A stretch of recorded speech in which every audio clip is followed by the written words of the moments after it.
I'm going to give you 10 good reasons why not to climb Mount Everest. The toll of human life reached an historic high in 2023.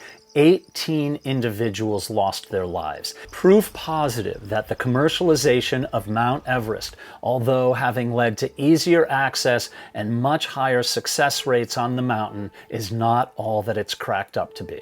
In this two-part series, I'm going to go through every single one of those losses so you can see why climbing Everest is a foolhardy venture. What's even worse, 6 of the people who lost their lives in 2023 were high-altitude workers employed in the business of catering to the clients and the climbers who are on the mountain, leaving 13 children fatherless. I know what you're thinking. Another video that talks about all the people who died on Mount Everest, pandering to the viewers. But the truth is, there's something that can be learned from all these deaths, and I'm going to get to the bottom of it in this two-part series that's going to go through every single one of the 18 losses on Mount Everest in 2023. The ultimate toll of 18 lives lost in 2023 is that there are now 18 families who lost a loved one. And in many of those families, the person who died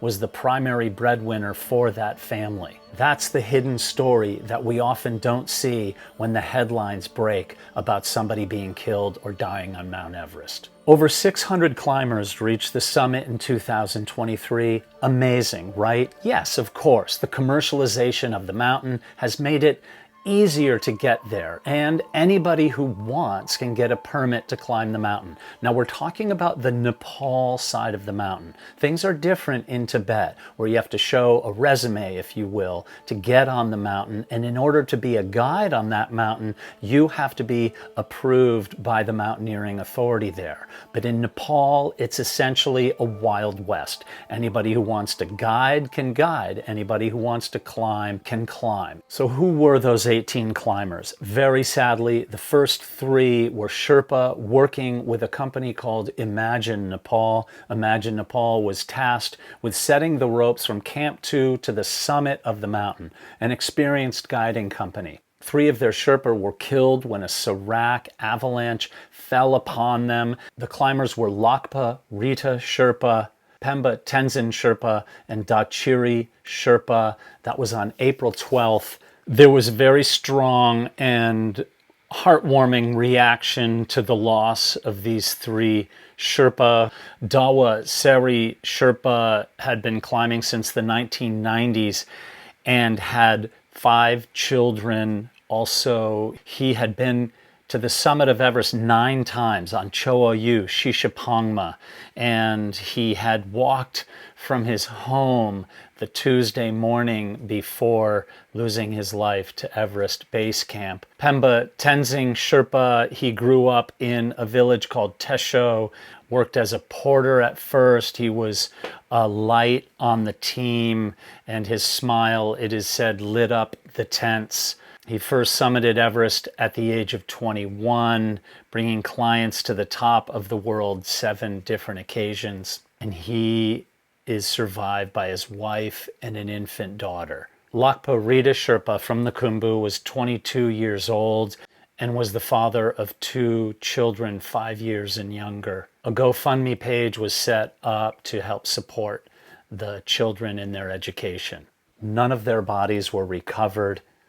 In a minute, I'm going to get back to the show, but first I want to tell you that this episode is being sponsored by BetterHelp. Need we look any further than the times that we need another person to help us than in those times that we've lost a loved one, or gone through a relationship change, or moved, or lost a job, or when we're in a rut and we just can't seem to shake out of it? Life is tough enough even on a normal day, and sometimes we need just a little help. Hey, I've been there myself, times when I've lost loved ones or gone through huge changes in my life. These can make us feel alone, lonely, impacting every part of our life. And it's normal to struggle with these emotions. And you don't have to go through these things alone. The quality of our life is directly related to the quality of the relationship that we have with ourself. And so therapy can help us through these difficult times and support us in our healing journey as a tool for processing emotions, for adapting to the changes, and just finding a way to move forward. It's not about fixing everything overnight. It's about taking small steps forward toward healing and finding peace within oneself. So if you've ever thought about starting therapy, give BetterHelp a try. It's entirely online, designed to be convenient, flexible, and suited to your own schedule. Use the link betterhelp.com/Everest Mystery or choose Everest Mystery during sign up to receive a special discount off your first month of therapy. I'm not a big regret guy, but one thing I can say for sure is I never regret it when I ask for help. BetterHelp might be just what you're looking for to get back on your game. Now back to Everest Mystery. On May 1st, 2023, 69-year-old Jonathan Sugarman lost his life. His body was recovered. He died at Camp 2.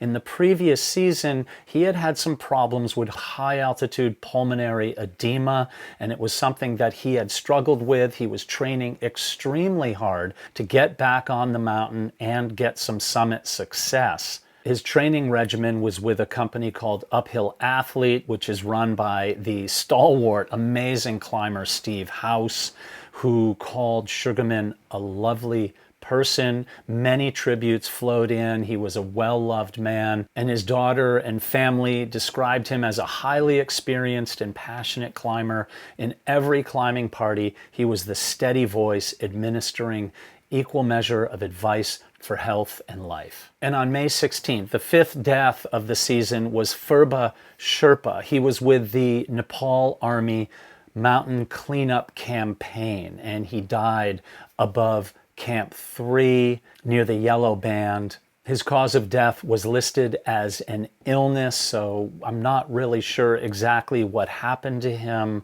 but his body was recovered. And in a positive about the Nepal Army cleanup campaign, they removed a total of 35,700 kgs of garbage that was collected under their Clean Mountain campaign. It was conducted on Mount Everest, Lhotse, Annapurna, and also the mountain known as Brinza for 55 days starting in the first week of April. The loss of Phurba Sherpa obviously devastating to the team.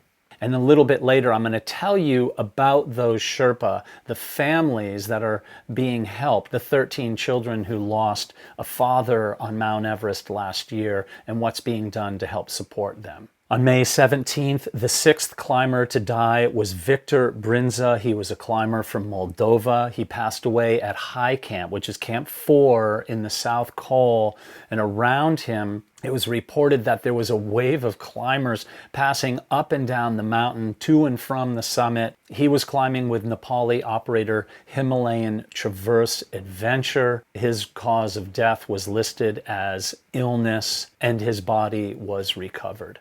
In one of the more curiosity-provoking deaths on the mountain, an Indian climber with Glacier Himalaya Treks became the seventh to die. Her name was Suzanne Jesus or Jesus. She fell ill at base camp and then passed away in Lukla after being evacuated. Now here's the kicker. She had a pacemaker and was not training properly at ever higher altitudes to learn how that pacemaker was adapting to the strain of trying to climb Mount Everest. My gut is that Glacier Himalaya Treks was mostly concerned about her bank transfer, making it successfully into their bank account before accepting her on the expedition. The managing director of Glacier Himalaya Treks said that she often refused to leave base camp, saying she had to climb Mount Everest at any cost. Sometime people need to be stopped from doing things, and I think this is one instance, and the fact that she was on the mountain at all points to the glaring inconsistencies of the climbing expedition companies that are on the mountain. However, they did have a right to be there, so far be it from me for making a judgment call in that. If they're allowed to be there, so be it. But as I said earlier, buyer beware. She had apparently completed a trek to Everest Base Camp in May of 2022, and by attempting Everest, she had hoped to become Asia's first person with a pacemaker and oldest Indian attempting Mount Everest. She was a teacher in government primary school and promoted as head in one of the largest schools in her district. Super sad. People going without her now and in mourning and in shock that suddenly the person that they cared about and that were cared by her is no longer there. And on the same day, a climber from China, Xuebin Chen, 52 years old, died near the South Summit. He was part of an international team managed by Nepali operator 8K Expeditions. That's what sources shared in a report that I read. And Chen was trying to change his eyeglasses or his goggles and to throw, as it says, his oxygen canister from the death zone. I'm not exactly sure what the situation was there. Probably ran out of O's and decided to chuck the bottle down the mountain, and then he fell down and he disappeared. His body was not recovered. That was on May 18th. And then the following day, on May 19th, a Malaysian police officer died, according to the director of the expedition operator Pioneer Adventure. Ag Aksander bin Ampuan Yaqub was above the South Summit but fell ill and couldn't go any further. The quote from the report was, "The police personnel was then helped by a team of rescuers to descend," adding that he breathed his last on the way down to Camp 4. His body was recovered. So there you have the first half of 18 deaths on the mountain. Even though I haven't gone through all of them, 6 of the individuals who lost their life on the mountain were high altitude workers, leaving 13 children without a father.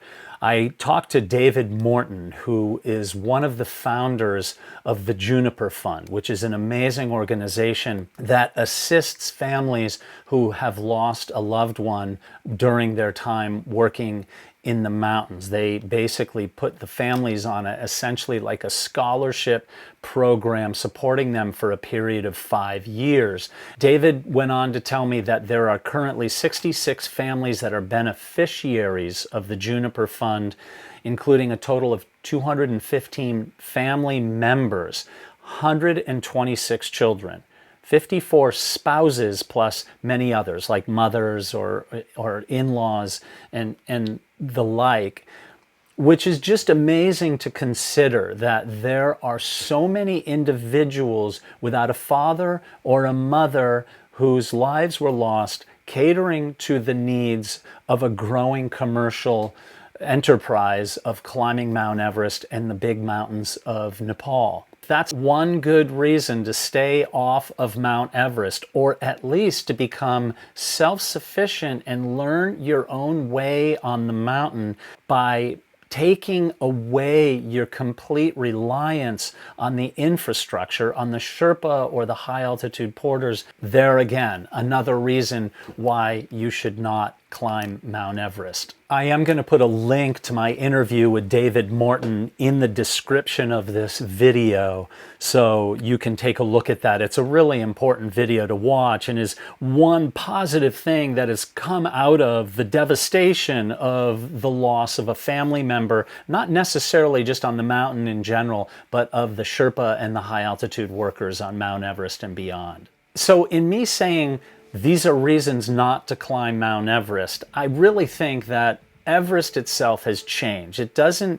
equal what it did, say, pre-COVID, or especially what it did in 1953 when Sir Edmund Hillary and Tenzing Norgay became the first to stand on top of the mountain. Everest stands as a huge metaphor for overcoming obstacles, to stand literally on the top of the world. And ultimately, for people like me and a lot of the people that I became friends with on the mountain, it wasn't a literal thing that we were endeavoring to do. There was some internal journey that was taking place, this thing that ignited this ability to, if you will, embrace a journey of our own personal evolution or transformation. And so for me, that's what drew me to the mountains, not just being in that place to look down upon the world from a place that very few people would go to, but to connect with the other individuals. So if you really want to climb Mount Everest, absolutely go for it. But be aware of what your footprint is on the mountain, who you're impacting by going there, and make all the plans necessary to prepare your family, friends, loved ones to be ready for the possibility that you do not come home alive. So dare to dream, pursue your passions, do not let fear hold you back. Sometimes pushing through that fear is what makes us ignite a sense of potential and seeing what really could be in our own personal lives. This is a two-part video. In the next video that will be coming out very soon, I'll go through the other 9 that lost their lives. Over my shoulder here is a subscribe button. If you haven't subscribed, please do so. On my shoulder here is a video that if you haven't seen it, click on it. And down here is a playlist of videos that I think that you will enjoy. In the meantime, thanks for being here. Do somebody a kind favor. Don't ask for anything in return. Make the world a better place, one step at a time. Thanks for being here.